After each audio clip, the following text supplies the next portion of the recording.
Okay, I'll just show you my personal way of setting the Tully Trap, how to set it up. It is adjustable, so it's, you have that versatility to get the trap the way you particularly want it. But this is just my personal way of how I like them set up. So always make sure your safety catch is down. You need to treat that safety catch like you would do on a firearm. Okay, now there's different ways of setting the trap. You can pull it up all in one go, but that does take a lot of practice. Probably the easiest way is just to lift the strike arm with the loading handle and then just walk the strike arm up and just let that safety catch drop on. So you must watch that. You've always got to take that, make sure that's 100%. Okay, now I like my trigger arm so that when you push the treadle plate down, it's in line with the main sort of body of the pan. So you can just see there, look, I can't push it down anymore, just gently bobbing it up and down, and it wants to be sitting about there. Right, now you can achieve that by just adjusting your top screw. If you screw it out, you can see the traps, the trigger arms can go up and down a lot. So you can just set it where you want. So I like my arm sitting about there. Okay, and you just pull your strike arm all the way back. Now, this is the key. This is how I like my traps set, and we're getting great results. Is I like to see that movement on the pan. When it's wanting to slide off, but it doesn't quite slide. You've got to make sure that your pan lip's clean on the inside, and also your joggle. Just wiping it with your thumb, just in normal setting process out in the field. I used to do that with the fen trap as well. Just make sure that's clean. If there's debris on any sort of working components of any trap, it's gonna affect the spring off weight. So just keep an eye on that. But that's looking really good.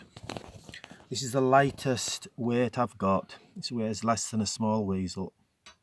So that's gone off beautiful. Now if you want to adjust the spring off weight, you can bend it at these two adjusting holes. So if you didn't want it as light as that, you can just bend the arm slightly out. You can see it's much closer to the pan lip now. Much closer there now. What you'll probably find is it won't have that movement on it. Just let's see. So you can see that movement's not there, look. Okay, again, this is the lightest weight I've got. It's not going off at that. And you see, somebody may want the trap set like that if they don't like them too fine, if they're worried about heavy rain springing them. But it's all about getting a feel for how you want the trap set. So when you're going through the process of setting your trap, I think it's really important to get a feel for them and just use your Leatherman. I mean, I trust the safety catch, but I'd just advise you to use your Leatherman and get a feel for the spring off weight. And if you feel that's okay, that's fine. You've got an option. You can set the trap on its edge here, or you can rotate the joggle. I mean, this joggle's, I've just loosened it off anyway a little bit. So you can set your trap just on the point of the joggle. You'd get away with that on a rail. Your pan ends up closer to the trap chassis, the base of it. So you just have to be careful about getting debris underneath it. But on a rail, that wouldn't cause a problem. So that's one way. But even when you're doing this, setting it on its edge, I would still always just check the spring off weight, that you're happy with it. So even setting it on its edge like that, you want to just check it and see if you're happy. And once you get a feel for your traps, you'll know when they're right. Now I've just bent the arm in again. Right, and I've got that movement again. This is how I like mine. You've got that little bit of movement. That's not too light. You'd be able to, you know, put that trap in position, you know, no bother at all. I would even get my traps lighter than this, but that should be pretty good.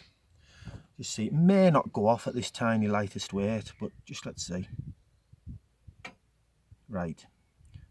Oh, wait, it did just go off there. But as I say, if you just want it even lighter still, give that arm another little bend in. And you'll probably find it will go off at this now. A little bit more movement. Again, this is lighter than a light weasel. So you do have that adjustability in your traps, so it's good that you're able to get the traps going the way that you personally prefer them. Okay, something else to watch out for is there is float built in to the components on the inside of the chassis. So there's float built into this strike arm and the pan.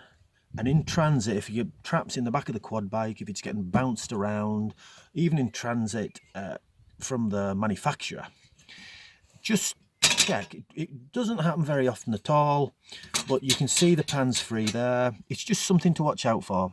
Now, if I push that strike arm tight to one side, you can see it actually nips the pan.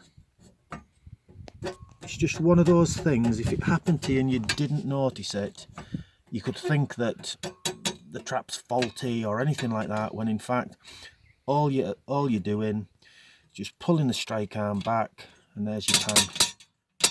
And once you get a little bit of oxidation on the spindle, well, the spindle and the strike arm, etc., you'll find that it will settle down and it won't do that.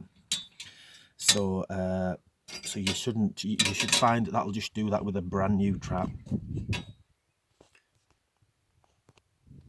Something else to watch out for, and I only noticed this the other day, so it just shows, you know, any new product, there is a learning process with handling it, getting used to it and getting the best from it.